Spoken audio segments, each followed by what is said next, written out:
Hello students, welcome to edu মন্ত্র।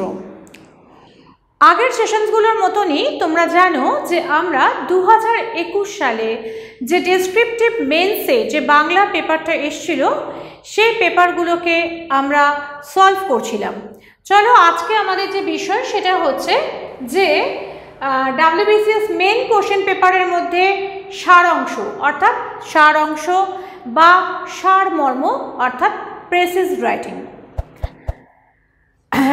যে প্রেসিজটা আমাদের দিয়েছিল সেটা হচ্ছে যে সহজভাবে আপনার জীবনে প্রাত্যহিক কাজ করে যাওয়ার চেয়ে সুন্দর এবং মহৎ আর কিছু হতে পারে না।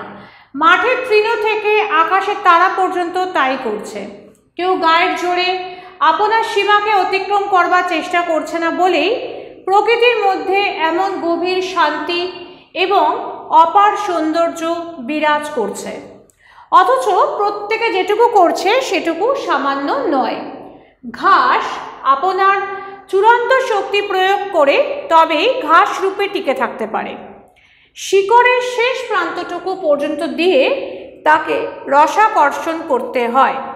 সে যে নিজের শক্তি লঙ্ঘন করে বটগাছ হবার নিষ্ফল চেষ্টা করছে না, এই জন্যই পৃথিবী এমন সুন্দর শ্যামল হয়ে রয়েছে। বাস্তবিক বড় বড় উদ্যোগ এবং লম্বা চওড়া কথার দ্বারা নয়, কিন্তু প্রাত্যহিক ছোট ছোট কর্তব্য সমাধা দ্বারাই মানুষের সমাজে যথাসম্ভব শোভা এবং শান্তি আছে। বসে বসে হাঁসফাঁস করা, কল্পনা করা, কোনো অবস্থাকে আপনার যোগ্য মনে না করা, ইতিমধ্যে সুমুখ দিয়ে সময়কে চলে যেতে দেওয়া, এর চেয়ে হেয় কিছু হতে পারে না। যখন মনে মনে প্রতিজ্ঞা করা যায় নিজের সাধ্যায়ত্ত সমস্ত কর্তব্য সত্যের সঙ্গে, বলের সঙ্গে, হৃদয়ের সঙ্গে, সুখ দুঃখের ভিতর দিয়ে পালন করে যাব এবং যখন বিশ্বাস হয় তা করতে পারবো, তখন সমস্ত জীবন আনন্দে পরিপূর্ণ হয়ে ওঠে। ছোটোখাটো দুঃখ বেদনা একেবারে দূর হয়ে যায়। এই ছিল আমাদের সারাংশটা, যেটা 2021-এ ডেসক্রিপটিভ বেঙ্গলি পরীক্ষায় দেওয়া হয়েছিল। চলো এবার আমরা দেখে নিই যে আমাদের এর সারমর্মটা। প্রথম কথা, যে সারমর্মর ক্ষেত্রে আমরা জানি যে একটা আমাদের শিরোনাম বা শীর্ষনাম লিখতে হয়, এবং আমি বলেছিলাম যখনই শিরোনাম বা শীর্ষনাম লিখবে যে কোনো একটা লিখবে, হয় শিরোনাম কথাটা ব্যবহার করবে অথবা শীর্ষনাম কথাটা ব্যবহার করবে, আর যদি কোনোটাই না ব্যবহার করো তাহলে মিডল করে লিখে দেবে। তো আমরা এখানে একটা নাম দিয়েছি প্রকৃতির রাজ্য, নিয়মের রাজত্ব। অর্থাৎ এখানে যেহেতু প্রকৃতিকে নিয়ে আমাদের বেশিরভাগটা বলা হয়েছে, তাই প্রকৃতির রাজ্য, নিয়মের রাজত্ব এই বিষয়টির ওপরেই আমরা সারমর্মটা করার জন্য এ ধরনের নাম দিয়েছি। এবং নাম রাখার ক্ষেত্রে সবসময় মাথায় রাখবে যে যখনই তোমরা নামের কোনো নাম দিতে যাবে বা টাইটেল বা শিরোনাম বা শীর্ষনাম দেবে, তখন সবসময় চেষ্টা করবে সেটা একটু ক্যাচি, মানে দৃষ্টিনন্দন করার, যাতে ক্যাচি হলে বা দৃষ্টিনন্দন হলে আমাদের সেই শীর্ষনামটা পড়তে ভালো লাগে এবং আমাদের পড়ার কৌতূহল বা আগ্রহটা অনেকটা বেড়ে যায়।